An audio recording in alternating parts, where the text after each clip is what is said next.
Fala meus amigos, estamos começando aqui mais um vídeo do canal e no vídeo de hoje a gente vai continuar a refletir sobre esse livro aqui, né? Que é o Favor Fechar os Olhos, do Byung-Chul Han, tá? Em busca de um outro tempo. A gente falou bastante dele no vídeo anterior, né? Abordamos algumas questões que ele trabalha no início do livro, fomos até a página 22 e vamos continuar aqui analisando outros pontos do livro. O livro é curto, né? Como eu falei no vídeo passado. Ele tem 57 páginas, então a gente chegou quase na metade, tá? E vamos falar mais sobre ele hoje, certo? A gente falou sobre um monte de coisa, né, no vídeo de ontem, sobre a aceleração, que esse é o tema principal do livro dele, né? Sobre a questão da narrativa, né, que ele fala também, sobre as fake news, e aí, né, algumas ponderações minhas, né, sobre o niilismo, por exemplo, que eu também trouxe aqui o Cioran.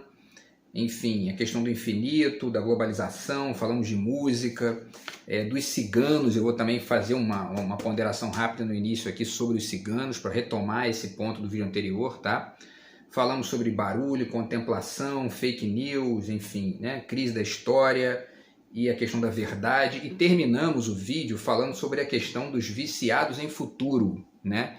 Que é um pouco isso que a gente está vivendo no mundo atual, essa aceleração radical, né, que é o que o Byung-Chul Han está ponderando aqui, e cujo efeito, né, é esse. As pessoas ficam o tempo todo naquele barato frenético de estar o tempo todo acessando novidade, e tem um certo momento que acabam esquecendo o passado, e é desse esquecimento que brotam essas bizarrices aí, tipo Bolsonaro, enfim, né, e outros protofascistas que existem no mundo aí também, tá? Trump, enfim, né? E outras figuras bizarras aí que a gente está tendo que aturar. E, ao mesmo tempo, é interessante dizer também que esse olhar para o passado, ele não é apenas para, enfim, para a gente se proteger, né, do retorno desses zumbis bizarros aí, né? Mas é também para acessar as riquezas que existem no passado e que esse pensamento viciado em futuro acaba esquecendo, tá? Enfim, vamos lá. E aí, enfim, a gente falou do cigano, né? Porque a gente trouxe aqui a fala do Cioran para poder ponderar essa questão, e essa perspectiva, é até interessante falar disso, porque algumas pessoas podem entender errado isso, né? Porque os ciganos não são pessoas violentamente rápidas, né? Eles têm um modo de vida ali, inclusive, que eles caminham, eles não têm exatamente veículos velozes, enfim, né? Não é, a metáfora não é essa, certo? A referência aos ciganos, ela é importante para ponderar isso aqui, porque o cigano, ele geralmente é caracterizado, ele é usado, né, como metáfora do que não tem lugar, né? E esse não ter lugar é uma característica dessa aceleração vertiginosa que o Byung-Chul Han está denunciando aqui, né? Vou mostrar de novo para vocês o livro dele, tá? Aqui, ó. E aí eu trago para vocês rapidamente, só para citar como exemplo, né, dessa ponderação importante que eu acho de fazer aqui, o texto do Agamben, que eu cito muito aqui, né, que tá aqui no Meio Sem Fim, né, que tem um texto aqui dele, um artigo chamado As Línguas e os Povos, no qual ele afirma que todos os povos são ciganos, né, em última medida, né? Agora, é interessante pensar que o Agamben está pensando isso e está apontando esse aspecto porque ele está numa aceleração, né, que não é a mesma aceleração das fake news, obviamente. O Agamben é um grande pensador, né? Mas é como se ele estivesse acelerando o pensamento de maneira radical para mostrar o seguinte, ó, se você estender isso aí, historicamente, e ponderar as movimentações radicais que vem acontecendo, né, você vai ver que todos os povos são ciganos, né? O que ele está querendo dizer com isso? Ele está querendo dizer que, né, em última medida, isso que a gente chama de lugar, ou de nação, ou de, enfim, de país, ou povo, local, isso, né, com o tempo vai flutuando para outros formatos, né? O que era, né, enfim, uma mata aqui vira Brasil, daqui a pouco isso vira outra coisa, daqui a 100, 200, 300 anos pode virar uma outra coisa. É um pouco isso, né? essa ideia de um povo como algo definido realmente não existe. Porém, esse pensamento que trabalha todos os povos como ciganos acaba fazendo com que se ignore certas perspectivas locais importantes e que denunciam, inclusive, movimentações de exclusão no mundo globalizado, né? Porque se por um lado o apontamento de que essa categoria do cigano cabe no fundo em todos os povos é importante, né? Por outro, ela acaba sendo perigosa também, porque é uma abstração muito ampla, né? E isso acaba apagando, né, os jogos de poder, né, baseados na localidade que existem. Um exemplo disso, bem fácil de perceber, é a forma como os Estados Unidos vendem para a gente a ideia de que tem que ter um Estado mínimo, né? E eles mesmos não fazem isso. Muito pelo contrário, né? Eles aprovaram agora lá, né, uma flexibilização do teto de gastos deles, né? Para quê? Para proteger o emprego, para proteger a renda e o consumo do local deles, né? Então é muito bonitinho dizer para os outros, ó, seja neoliberal, seja cigano, entendeu? Que a gente vai aí tomar conta do teu território, que a gente não é cigano, sacou? A gente tem aqui né? A gente protege o nosso. Então, assim, né? Se todo mundo, é a velha história da bomba atômica, né? Quem desliga primeiro? Se ninguém desligar, né? Primeiro, os outros não vão desligar também. Então, assim, não dá para ficar sendo cigano, né? No engano com o americano, né? Porque daqui a pouco eles estão querendo, né, que a gente entre pelo cano, entendeu? É mais ou menos por aí. Então, enfim, essa é uma ponderação interessante que tem a ver com essa questão da aceleração ponderada pelo Byung-Chul Han, e é um efeito aqui crítico que eu estou desenhando aqui agora, né? Porque o trabalho da filosofia, o trabalho de diálogo com esses grandes autores, ele não é apenas o de ficar aqui repetindo, né, o que ele diz aqui no texto, né? É legal a gente pegar e tentar aplicar isso para enxergar certas perspectivas do que está rolando, entendeu? Enfim, né, para poder até testar, né, o valor e a potência do que ele está apontando aqui, certo? Enfim. Essa é uma primeira questão. Agora vamos voltar ao livro, né, para a gente poder continuar a reflexão, tá? E repito aqui, se não der para terminar hoje, a gente faz mais um, porque não tem pressa, né? Isso aqui né, o canal está aqui aberto às reflexões e a gente pode fazer aqui 500 vídeos sobre isso, né? Mas vamos tentar terminar hoje ou no próximo vídeo, tá? Então vamos lá, pessoal. A gente parou na página 22, ele falando da questão dos viciados, quer dizer, né? Eu falei da questão dos viciados em futuro, porque ele estava falando daquela questão do tempo, né? E aí, né, que ele fala que o tempo está se lançando sempre para frente. Na mesma página 22, lá embaixo, ele pondera o seguinte, ó, onde o tempo perde todo o ritmo, né? Onde ele se lança sem parada e sem direção, no aberto e no vazio, desaparece também todo o tempo certo ou todo o tempo bom, que é justamente esse tempo de parar, de estabelecer um ritmo, né? E de concluir certas coisas, que é importante. Ele pondera isso, porque esse exercício de conclusão que ele está situando aqui como algo importante, ele não é aquela conclusão como algo, né, que a gente, né, diz, ó, isso é uma certeza, né? E certezas definitivas não existem. Definições definitivas não existem, né? Tudo bem, mas há que se concluir uma certa reflexão, um certo trabalho ali, uma certa, enfim, ação que você faz, e essa conclusão demanda uma costura, demanda uma extensão, né? Que essa aceleração vertiginosa, que é baseada, né, em uma coisa que é radicalmente remendada, né, não permite. É isso que ele está denunciando aqui também. Então, agora, eu não diria, né, ele diz, onde o tempo perde todo o ritmo, onde ele se lança sem parada e sem direção, no aberto e no vazio, eu não acho que é sem direção, não. Eu acho que tem uma direção. Pelo contrário, o problema é que esse tempo está viciado numa direção só, que é a direção do futuro. Né? Como ele mesmo diz aqui na frente, né, em cima, né, continua se lançando para frente. Né? Esse é um efeito que a gente está vivendo aí, né, no mundo de hoje, tá? Enfim, pessoal, então continuemos aqui, porque tem mais coisa bacana para falar aqui, tá? Vamos agora pular para a página 27, tá? Estávamos na 22, vamos para 27. De repente tem gente que está com o livro aí já, pode até acompanhar a reflexão aqui, né? Lendo, né? E aí ele diz o seguinte, ó, na 27, porque aí ele passa para o terceiro capítulo, que é o tempo da festa, né? Ele desenhou o que significa o tempo bom como oposição a essa aceleração vertiginosa, e agora ele vai dar um exemplo mais específico, ele vai falar do tempo da festa.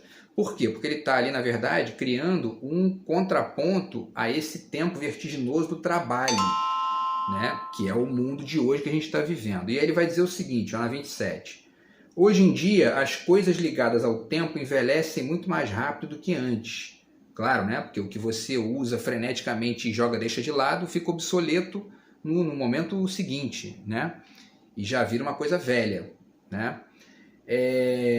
E aí, continuando, né? Elas decaem rapidamente naquilo que é passado, né? Portanto, fica obsoleto, e fogem à atenção. Fogem à atenção, é muito interessante ele citar essa questão, porque isso tem conexão, por exemplo, né, uma conexão cruzada que vocês podem fazer com essa ideia, está aqui nesse livro, Suspensões Suspensões da Percepção, tá? Atenção, Espetáculo e Cultura Moderna, do Jonathan Crady, certo?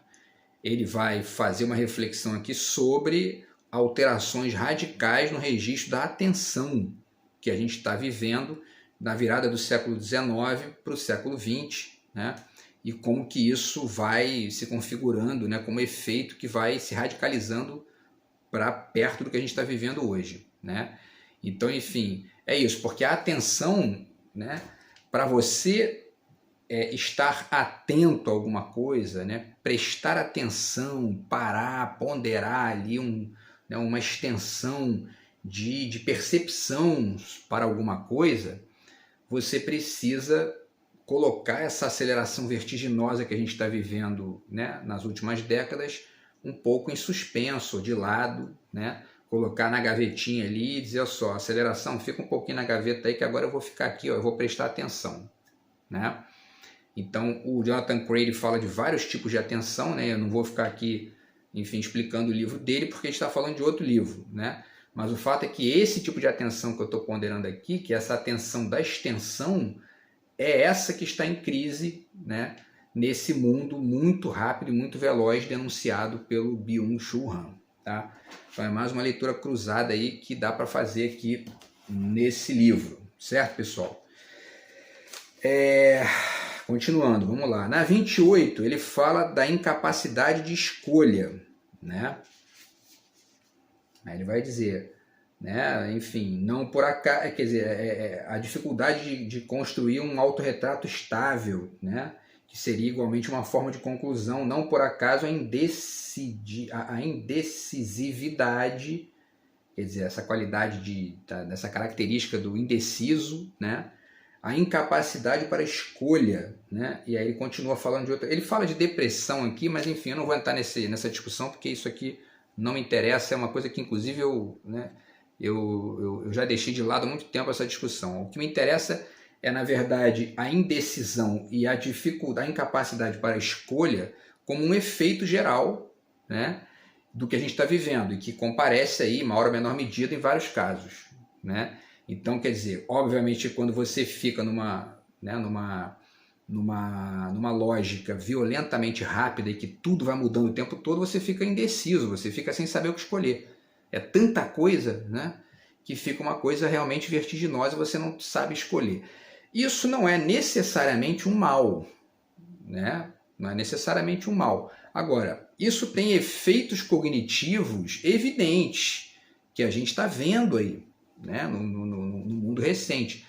Por exemplo, né, eu já falei disso em vários vídeos aqui quando a gente discute política, né, o fato de que as pessoas generalizam tudo. Todo político é corrupto, ninguém presta.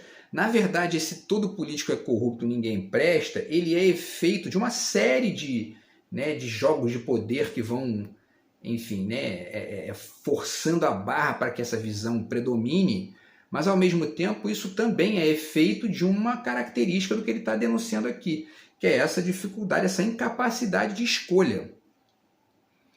E aí o sujeito olha e fala, bom, né, eu não sei escolher, então eu vou dizer que é todo mundo a mesma coisa. E de maneira pejorativa ali, ou enfim, né, até ofensiva. E isso, na verdade, é uma defesa que a pessoa tem ali, né, para não dizer, ó, eu não sei, eu ignoro, eu sou ignorante nisso aí, não conheço esses processos. Por quê? Porque não fiz esse exercício de extensão, né? E mais, vale dizer mais uma coisa aqui, né?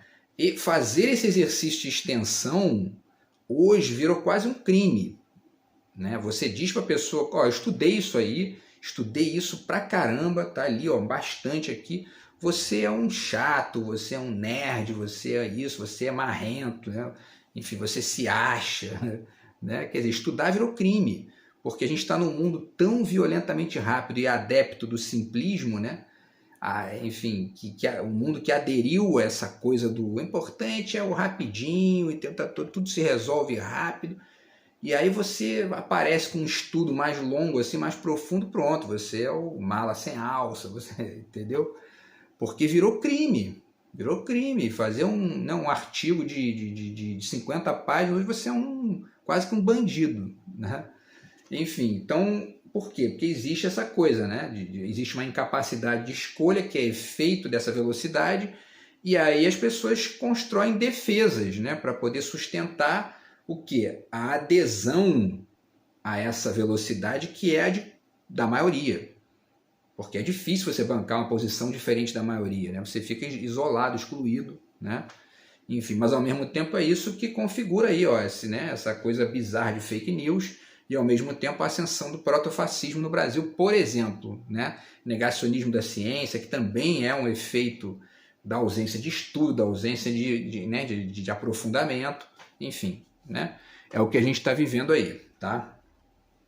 Já vi que a gente vai ter que fazer mais um vídeo aqui, porque, né, o livro tem várias questões legais. Enfim, vamos lá. E aí ele continua, né? Na página 29 ele usa uma expressão bacana que ele fala, né, que a massa de informação que se acelera sufoca então o pensamento, né? Quer dizer, as pessoas ficam sufocadas de informação, né, mas ficam rindo, né? Porque você tem que, né, colocar uma capa de proteção ali para que esse sufocamento que você está passando não fique evidente, né? E aí você, né, finge que está tudo certo, é isso aí mesmo, né? E na maioria das vezes você acaba recebendo o eco disso, né? Porque está todo mundo nesse barato, ou enfim, né? Muita gente, todo mundo não, mas muita gente está mergulhada, né, nessa vertigem, né? E aí a coisa fica difícil de perceber, né? Enfim, pessoal, então continuando, né, ele vai aqui, vamos ver agora aqui o que eu separei mais. Na página 32, não, sim, ele fala na 31, né? Ele fala da questão da festa, né? Isso é interessante, porque ele fala, né? O tempo da festa não é um tempo do relaxamento ou da recuperação. A festa é ela mesma uma forma de conclusão. Ela deixa que um tempo inteiramente outro comece. Quando ele fala que a festa é uma forma de conclusão, é conclusão de quê? Do trabalho. Você tem que parar de trabalhar para poder fazer a festa, né?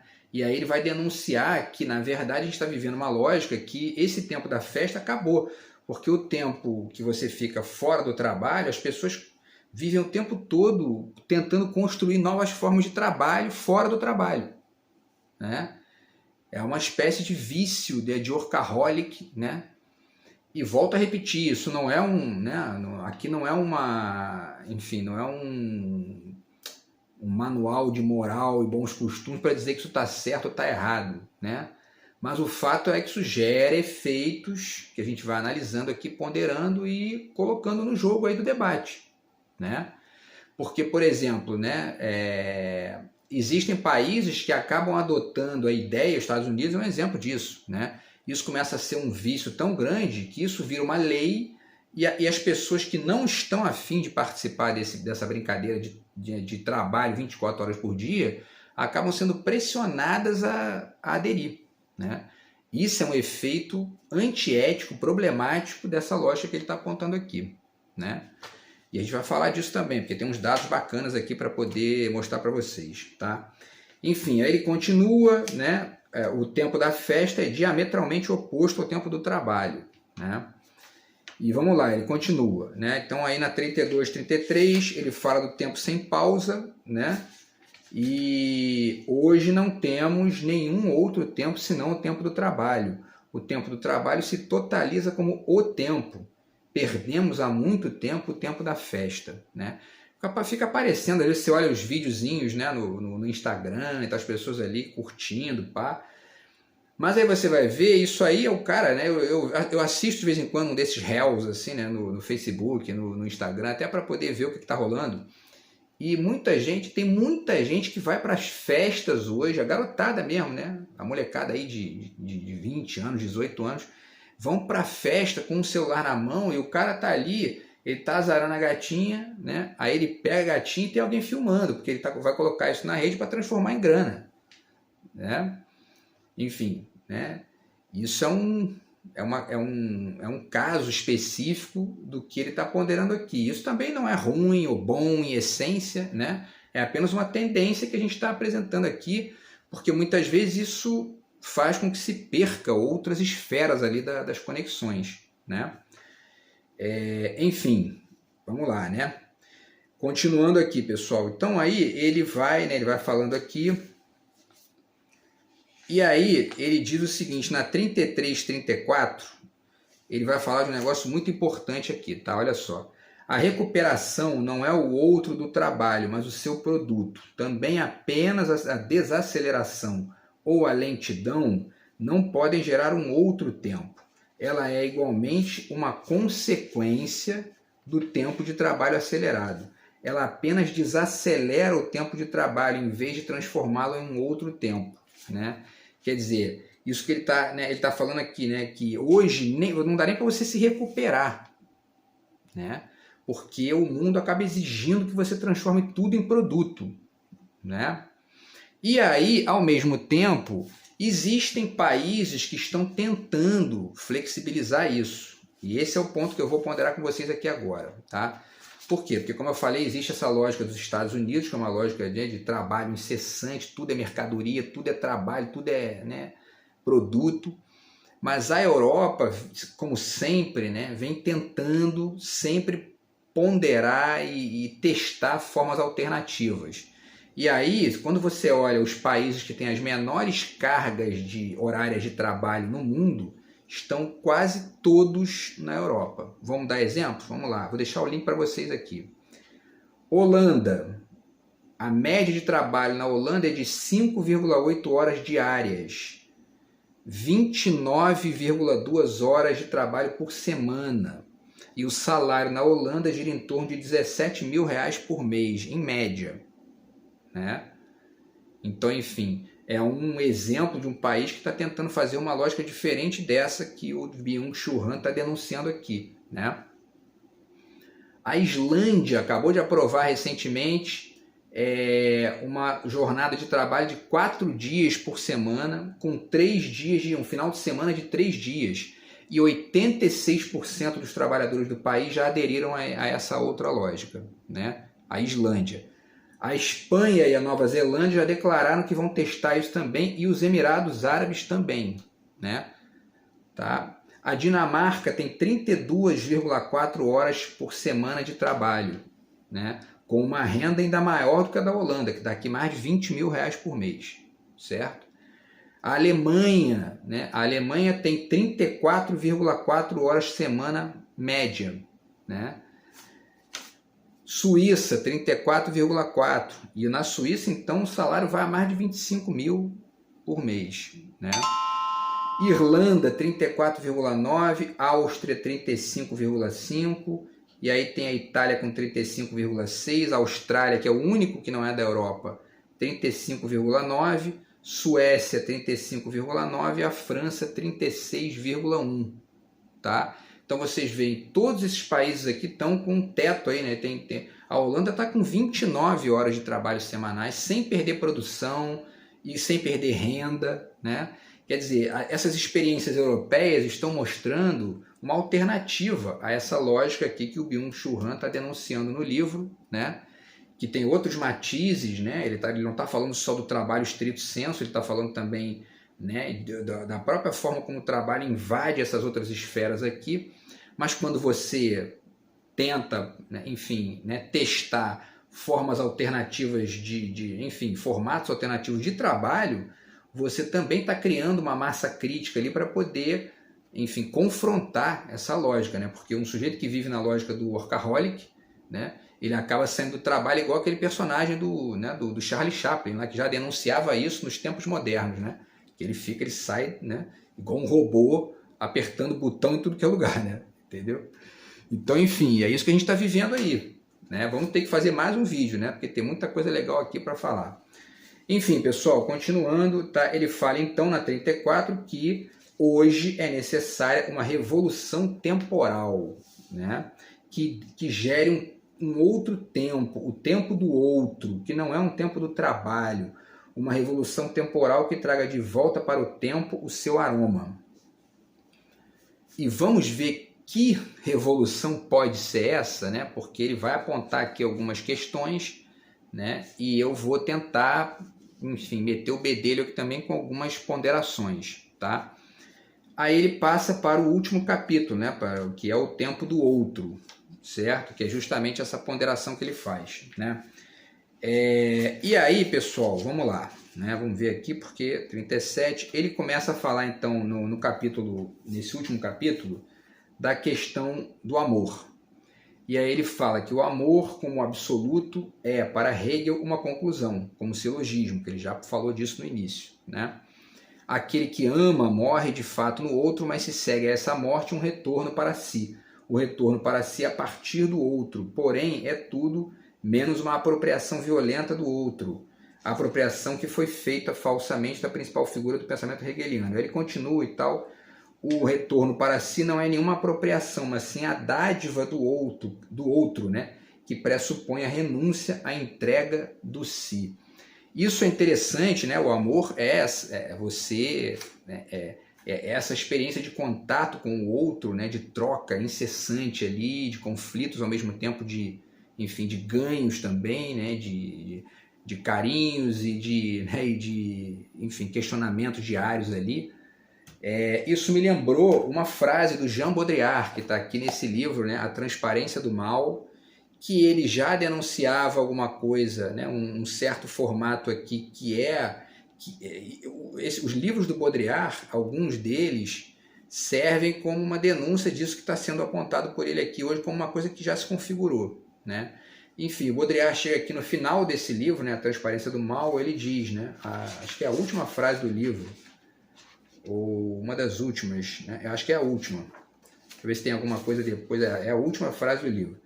Na 185 ele diz, né? O outro é o que me dá a possibilidade de não me repetir ao infinito, né? E isso serve para aceleração, né? Porque o que permite que a gente não repita a aceleração de maneira sistemática é parar, né? Para poder entrar em contato com os outros, né? E aí o Byung-Chul Han vai falar do diálogo aqui, não sei se vai dar tempo de falar hoje, acho que não vai dar, a gente vai fazer mais um vídeo, tá? Para finalizar esse livro, que é muito bacana, mas o fato é que, evidentemente, que ele vai chegar aqui na questão do diálogo, né? Tá?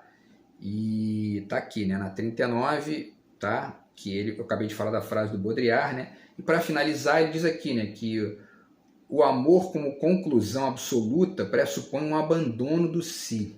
É o que ele diz, né, no final da 38.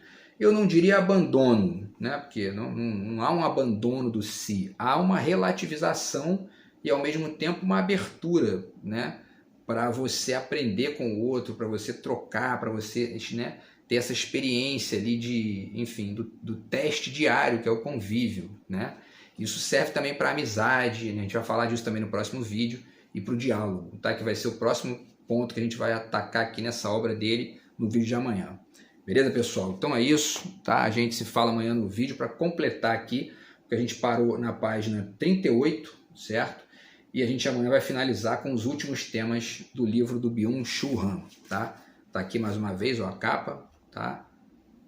Favor fechar os olhos, né? E amanhã a gente termina aqui a reflexão desse livro bem legal aqui do filósofo coreano, beleza? Abraço, tamo junto, fui.